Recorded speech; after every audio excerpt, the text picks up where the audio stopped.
Hi, today I want to talk about respect, and that respect is best when it is reciprocal. So, I feel like there's a couple of different kinds of respect. There is the obedience kind of fear based respect that is expected of us by our parents, by our bosses, by our teachers.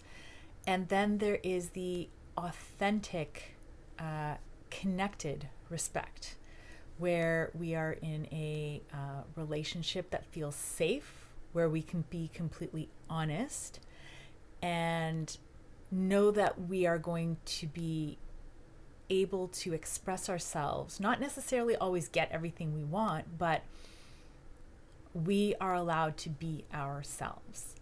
And this is the kind of relationship that allows us to grow and collaborate as people and as a society, versus the fear-based respect. While I understand that it's necessary in certain situations to just have some kind of chain of command, and if you're a parent looking after a child, that child needs to respect your boundaries.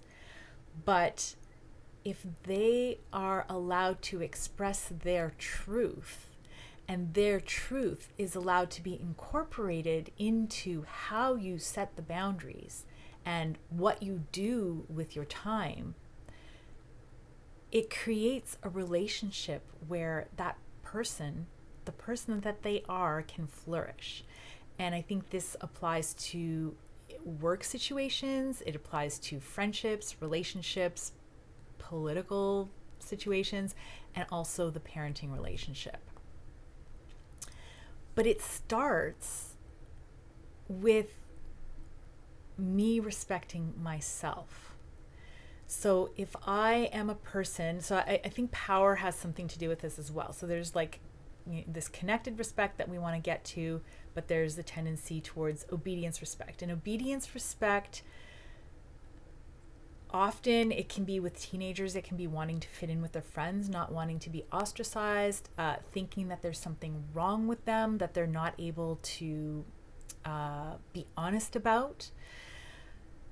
So one way I was thinking about it is, if you have, say, a person who's an introvert and a person who's an extrovert, and neither of those ways of being is wrong. They're just two different people with two different things that give them energy or deplete their energy. But if you're trying to have a relationship with someone who is not like you, the first piece is that you need to understand what you need. And if you grew up, I think, in a household where pieces of what you needed were not allowed to be expressed, we tend to internalize those things and think that they are not okay. And then when we're in relationships with others, that thing is still coming up. It's still there, but we beat ourselves up for it. We have our internal critic that's trying to push that down. And then there's a resentment building up because it's a part of us that we need to explore and we need to give space for. So maybe respect is about space. But it starts with the self. And that's what a meditation that you could do today when you're doing a 3-minute meditation is just like, notice the places where you don't feel respected.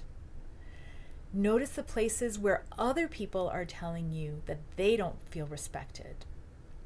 And fighting for other people to respect you is not the same as opening a space for authentic communication about what is okay for you, what is not okay for you, and what is okay for me and not okay for me. What okay and not okay for me. Because in that space where you're curiously asking about the other person and also curiously asking yourself to understand what you actually need and what you don't need, and what they need and don't need, and from there you can collaborate, you can figure out something. So if you have the introvert and the extrovert and they understand that one person gets energy from going out and the other person gets energy from staying in, you can come up with a plan of how each person is going to get their needs met, versus complaining that the other person, well, why don't you ever want to come out with me? What's wrong with you? What's wrong with me that you don't want to come out with me? You're kind of putting the other person should be like me, which is impossible.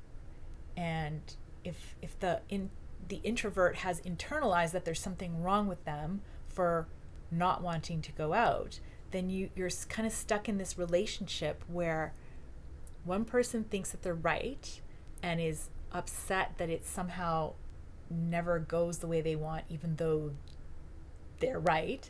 And then the other person also feels guilty for their truth. So they're also kind of behaving like the other person is right, but it's not their truth. So there's this weird multidimensional struggle that's going on with two people. Whereas if that person just says, yeah, this is not my truth and this is why, they have to go inside themselves to uncover that. And then they can express it. So this person needs to make them feel safe. Everyone needs to notice that something's not working, first of all. Everyone needs to try and make each other feel safe. And then they need to talk about what is true. So if this person is expecting this person to turn into an extrovert, that's not going to happen. There's an acceptance piece. There's a communication piece. There's an internal exploration piece.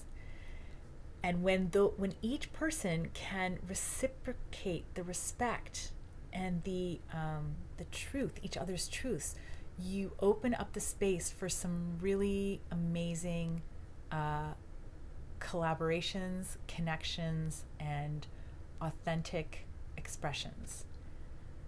So take a few minutes today and meditate on where respect is working and not working for you.